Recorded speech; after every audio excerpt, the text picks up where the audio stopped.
Hujambo na karibu tena mtazamaji wa The World News katika kipindi hiki cha ulimwengu wa siasa. Mimi ni Adam Hussein.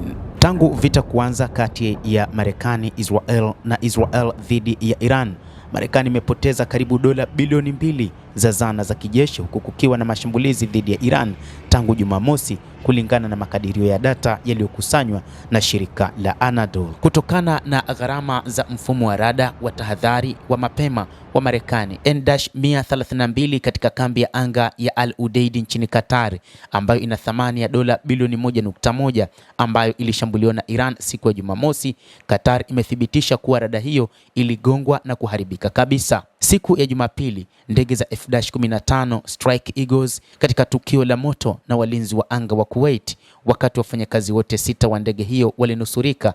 Ndege hazikuharibika, lakini gharama ya kuzibadilisha inakadiriwa kuwa ni dola milioni 282. Wakati wa shambulio la kulipiza kisasi siku ya Jumamosi, Iran ilishambulia makao makuu ya jeshi la wanamaji la Marekani la Fifth Fleet mjini Manama, Bahrain, na kuharibu vituo viwili vya mawasiliano ya satellite na majengo kadhaa makubwa. Kwa kutumia ripoti za kijasusi za chanzo huria, vituo vilivyolengwa vya CENTCOM vilivyotambuliwa ni kama GSC-52BS, ambazo takribani ziligharimu dola milioni 20, zikizingatia gharama za kupeleka na kusainisha. Iran pia inadai kuharibu sehemu ya rada ya PY-2 ya mfumo wa THAAD Anti-Ballistic Missile ABM uliowekwa katika jiji la viwanda la Al Ruwais karibu na Umoja wa Falme za Kiarabu. Picha za satellite kupitia ripoti za kijasusi za chanzo huria zinaonyesha kuwa kumekuwa na uharibifu mkubwa. Sehemu ya rada hiyo inakadiriwa kuwa na thamani dola milioni 500.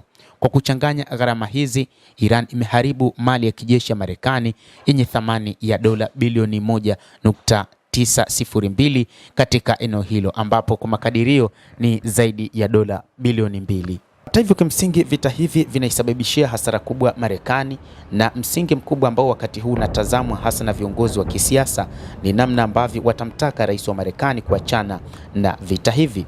Licha ya kwamba rais wa Marekani Donald Trump anapambania Make America Great Again, kwa maana ya kile anachokita MAGA, bado kuna wasiwasi mkubwa kwamba huenda sikubaliane na mpango huo. Iran sasa inaendelea kulenga maeneo ya kijeshi ya Marekani, na mpaka sasa imeharibu zaidi maeneo 7 ya kijeshi katika eneo la Mashariki ya Kati tangu Marekani na Israel zianze kuishambulia Iran siku ya Jumamosi.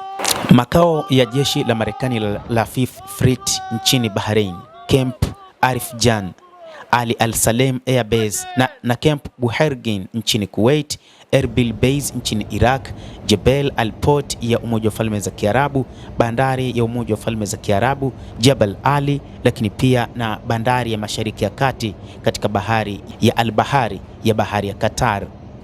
Picha zilizothibitishwa na gazeti la New York Times zilipendekeza kuwa Iran ililenga mara kwa mara uwekaji wa kijeshi katika uwanja wa ndege wa kimataifa wa Erbil nchini Iraq, ambapo vikosi vya Marekani vipo. Jumamosi na Jumapili, moshi na miale ya moto ilionekana kupanda kutoka eneo hilo, na kufikia Jumapili asubuhi, picha za satellite zilionyesha kuwa miundo minne katika sehemu moja ya kambi hiyo ilikuwa imeharibiwa au kuharibiwa vibaya, huku moto ukiendelea kuwaka. Wakati huo huo, picha za satellite za bandari ya Jebel Ali huko Dubai zimeonyesha moshi ukitoka kwenye jengo kubwa ndani ya eneo la burudani la jeshi la wanamaji la Marekani, ingawa si kituo rasmi cha Marekani. Jebel Ali ni miongoni mwa bandari zinazotumiwa sana na jeshi la wanamaji. Mbali na kambi hizo za kijeshi, balozi za kidiplomasia za Marekani nchini Saudi Arabia, Kuwait, Imarati pia zimekuwa zikilengwa na mashambulizi. Ubalozi wa Marekani mjini Riyadh, Saudi Arabia, uligongwa na ndege 2 zisizokuwa na rubani. Wizara ya Ulinzi ya Saudia imeripoti uharibifu na moto katika eneo hilo, mujibu wa The Washington Post. Kituo cha CIA ndani ya boma hilo pia kilipigwa. Ubalozi wa Marekani katika jiji la Kuwait ulishambuliwa kwa ndege zisizokuwa na rubani. Makombora na moshi uliripotiwa karibu na eneo hilo. Jenerali wa balozi mdogo wa Marekani mjini Dubai, Umoja wa Falme za Kiarabu, uligongwa na ndege inayoshukiwa kuwa ya Iran, ambayo iligonga eneo la maegesho lililo karibu na jengo la kiongozi huyo. Jenerali wa ubalozi mdogo wa Marekani mjini Dubai na UAE uligongwa pia na ndege zisizokuwa na rubani za Iran. Endelea kutufuatilia mtazamaji, lakini usisahau kulike, kucomment, kadhalika kusubscribe channel hii upate habari hizi kwa mapana hapa The World News.